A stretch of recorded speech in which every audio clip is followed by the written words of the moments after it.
I want you to assume that you have a friend and he's really in love with this girl, right? This lady.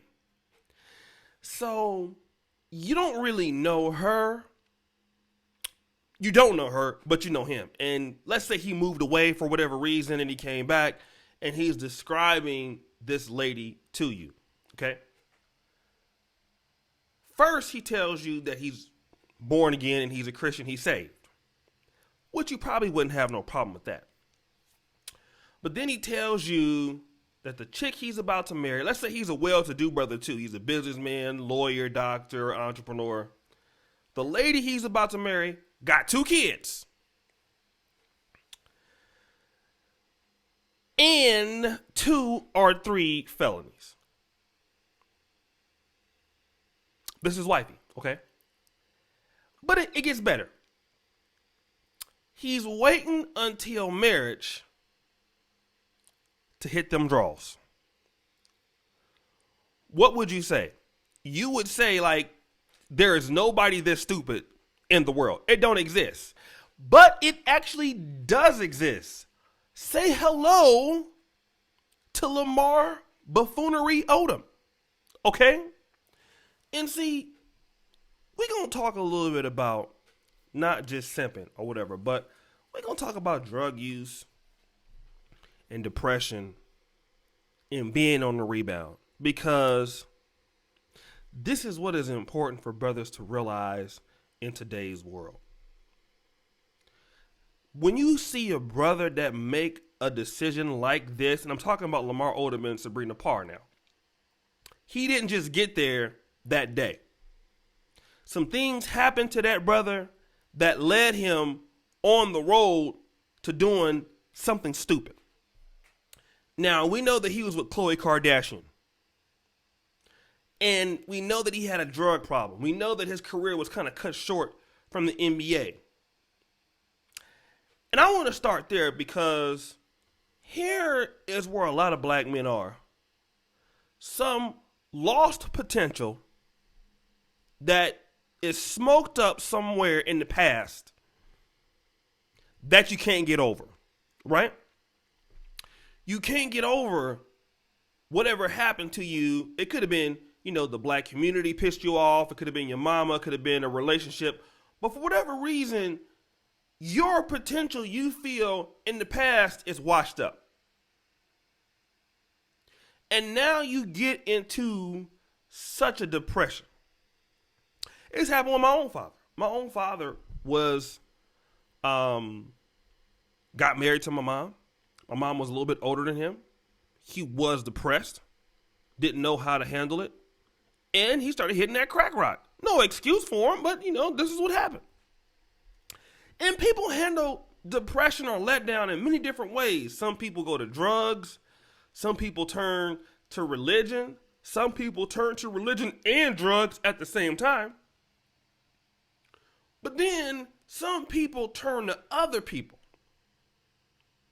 A way to get over that depression. Some people get into relationships with people that they normally wouldn't get into. This is the reason why a lady, her husband died, or girlfriend, or man that his wife died.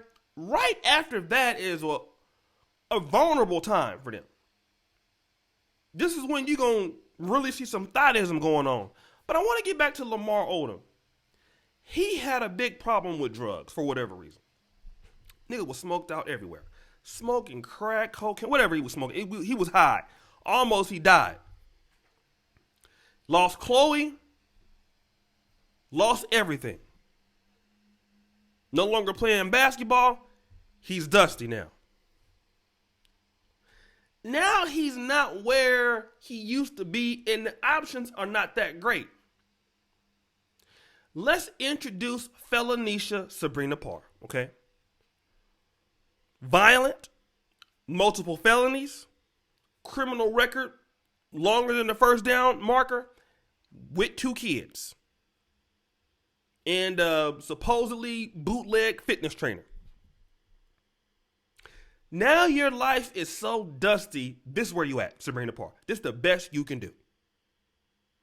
You have NBA championship rings on, and you are now at the point where you are so dusty that now you're going to wait until marriage to sleep with a broad that already got 2 kids and more felonies than she got babies. This is where you at right now, the ultimate low.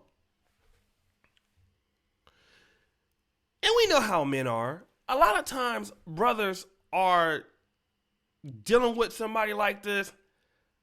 2 reasons I can think of. You still smoking drugs or on crack. That's number 1. Gotta be something like that. Only somebody on drugs would do something like that, in my opinion. That's 1.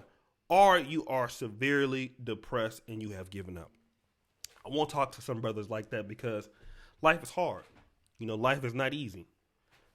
Debilitating circumstances and stuff like that.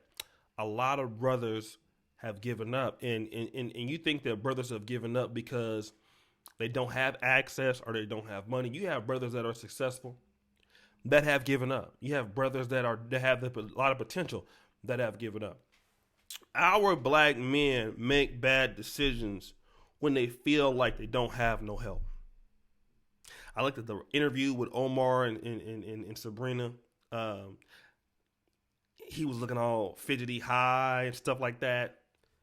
The brother is not there, okay? And what happens is when you are not there, somebody gonna jump at the opportunity to try to take advantage of you, okay? And this is why my godfather used to always say, Lord, keep my mind. Always let me be able to have my mind. Unfortunately, drugs mess your mind up. But this is the important thing.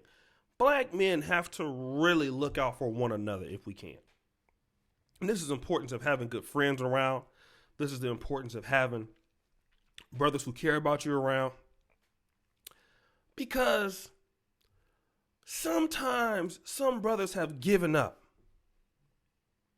All right? This is true.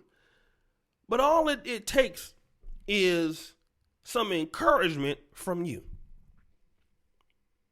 You know, this is what we need to be thinking about, brothers. A lot of times our brothers have fallen by the wayside. And at this particular point, they are vulnerable to anything. To a Dusty, to a Felonisha, a Dustina, another Dusty Negro that's trying to use them for their gain. They're lonely. A lot of brothers are lonely, man.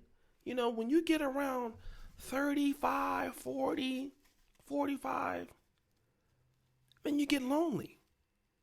You know, you get married and your friends ain't got no friends no more. Everybody move away, you get lonely. And you spending more time with this woman and sometimes that woman that you spending time with don't have your best interest at heart.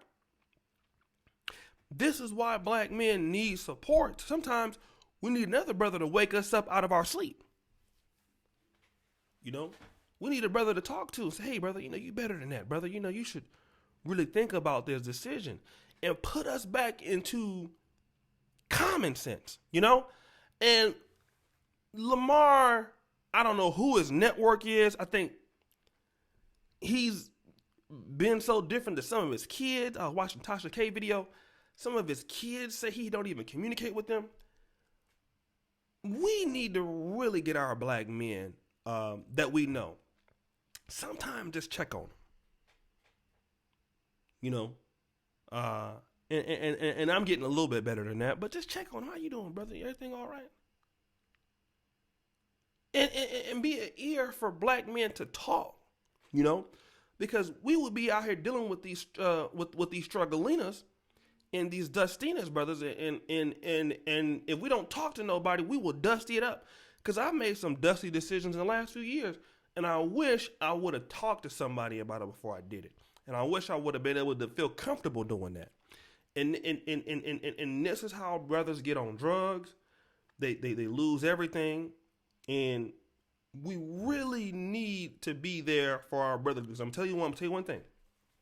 There's going to come a time you're going to need somebody to be there for you. I'm telling you. You just keep on living. Some of y'all so super red pill, you don't think fat meat is greasy, but you're going to want somebody to be there for you. So, feel sorry for the brother. He's dealing with somebody that is historically dusty, and I don't know what's wrong with him. He's on that shit, but hopefully he can kick it. And guys, like the video, subscribe, hit the bell. Let me know what you think. All my contact information is at the first comment pinned to the top. Support me on patreon.com/Negro Manosphere for the Black Juggernaut, the NegroManosphere.com. And as you know, the buffoonery remains at an all-time high. I'm out.